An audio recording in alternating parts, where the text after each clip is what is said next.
Well, hello, folks out there in YouTube land. Got a big show lined up for you on this one. All right, I told you yesterday in that video that it looked like they were probably going to vote to sue the ACC and to get out. And it turns out they have voted to do exactly that. And we're going to talk all about that because it's on. It is on. Let's get ready to rumble! All right, folks, at about 10 a.m. this morning, I watched the entire Board of Trustees meeting, and I was even there for the roll call. Bueller. And they were not happy. I listened to every one of them, and I mean, they're mad about everything. First of all, they're mad about the amount of money they're getting from the ACC. They're not happy with that. They're sure as crap not happy about the College Football Playoff Committee. But I don't think that's why they're suing. I think that probably urged them on because that brought up so much animosity down there. See, there's a lot of people that think it's no big deal. Alabama's the better. And you know what? Alabama may be the better team. But you're undefeated and in the Power Five, and you won your conference, and you're out. They literally punted them like they're nothing, like they're trash, ACC trash. And they're not liking it, and they don't appreciate it. So let's get into this. And this is on ESPN by Andrea Adelson. It talks about the Florida Board of Trustees. They voted unanimously to sue the ACC to challenge the legality of the league's grant of rights, and it's a $130 million withdrawal fee. And the grant of rights is really problematic. So the lawsuit, which was filed in Leon County Circuit Court in Tallahassee, and I can tell you right now, if this case is held in Tallahassee, the ACC, you're not going to win that. Florida State seeks a declaratory judgment against the ACC to void the grant of rights and withdrawal fee as unreasonable restraints of trade in the state of Florida and not enforceable in their entirety against Florida State. They want out, period, which that always happens in a lawsuit. They ask for everything. The university alleges chronic fiduciary mismanagement and bad faith. And realize the ACC cut all these deals with ESPN. Really, the schools weren't necessarily involved. They had to give the right to negotiate to the ACC, and they're not happy with this deal. Florida State's also accusing the ACC of breach of contract and failure to perform. And board chair Peter Collins said, "I believe this board has been left no choice but to challenge the legitimacy of the ACC grant of rights and its severe withdrawal penalties." And they are severe, very. "None of us like being in this position. I believe we've exhausted all possible remedies within the conference, and we must do what we believe is best for Florida State. No school has ever challenged a grant of rights in court, so it is a big deal. It's a very big deal.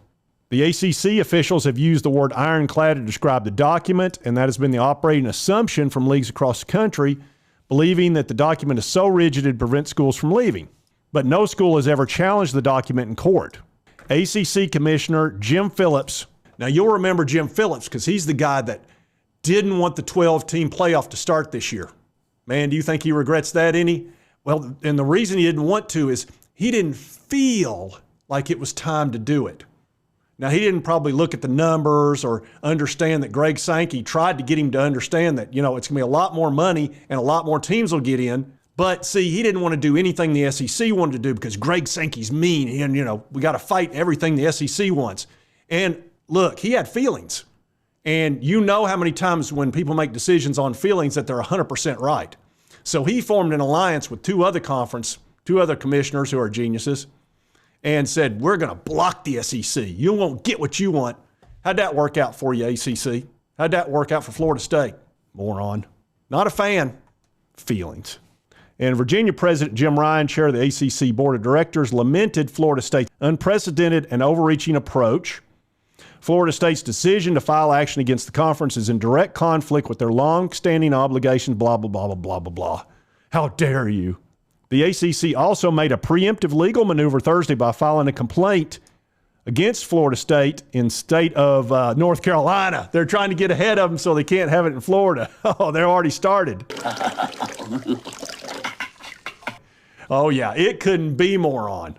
In light of Florida State's clear intention to take action, ACC proactively filed and went after them. At issue in Florida State's complaint is what school has described over the past year as not only growing revenue gaps, and the big deal is the SEC and the Big Ten are going to get $30 million more per team every year. And here's the other thing. This thing runs till 2036. The SEC and the Big Ten are going to cut another contract deal between now and then and get even more money.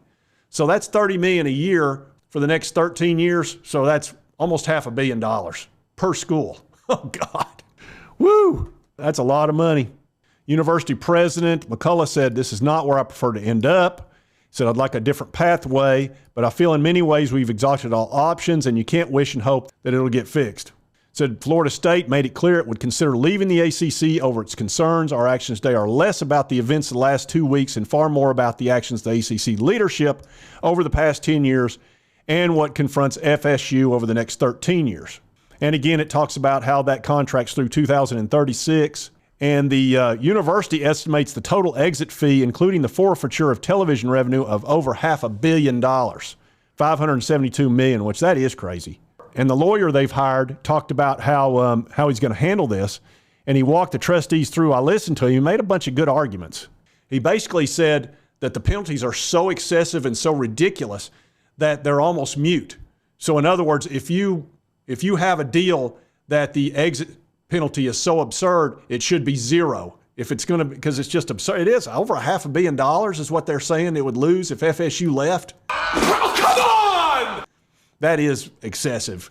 And in the law, if you put an excessive, ridiculous penalty in, that penalty goes to zero, technically. So that's going to be his argument, is that they shouldn't have to pay anything because the penalty is so absurd. The university alleges that when the ACC reached an extension of its media rights with ESPN back in 2016, the agreement granted the network a unilateral option to extend the deal an additional 9 years, and that's what pushed it to 2036. In addition, the university alleges the 2016 extension locked in league members to the same rates negotiated in 2012. It says if a judge grants judgment in favor of Florida State, the school would be able to leave the ACC without penalty. The departure would have to be effective in August 4th of 2023, backdated to ensure Florida State could leave the conference in the event of new bylaws. And oh, by the way, if you want to look at the contract for the grant of rights, you got to go up to the conference and they won't let you make a copy of it. You can't take a picture of it. They won't even show you the actual executed contract. You can just see like a copy of it that's not been executed. So they hold that thing dear. Nobody's allowed to really study on it too much. And there's somebody watching over you to make sure you don't try to sneak out of there with a copy. So that grant of rights must be very special. So we've got ourselves a lawsuit, and it's going to be very interesting to see how this plays out. I listened to the attorney today, and he made a lot of good points. But look, when the plaintiff comes out and starts making all these demands and comes up with all the reasons why, it sounds really good. But the ACC will come out with their attorney, and they'll make counter arguments that sound just as good as well. And it'll be up to a court to decide. And I think it was really smart for the ACC to do it in North Carolina and try to get ahead of them, because if they did it in Florida, they'd have absolutely no chance. Are you sure? Those folks in Tallahassee are not happy. They feel extremely cheated, and they want out, period. And they're sick of being in the ACC. They want to be in the SEC first. They can't get in there, they'd go to the Big Ten, because that's where the money is. And Florida State, look, $30 million a year is a lot to be behind. Comes in pretty handy down here, bub. Oh, It's going to hurt them. So we'll see how this plays out, but there's a bunch going on with this, and I wanted to follow up on it because we talked about it yesterday, and it's super interesting. I can't wait to see how this plays out. And if you like this content, be sure to hit that like button. And if you've not subscribed, you want to keep up with this content, just hit that button right here on your right. Costs you nothing, and it'll help you get my videos. And I cover all kinds. I mainly cover the SEC, my Vols, but this big stories like this, I'm going to be all over them.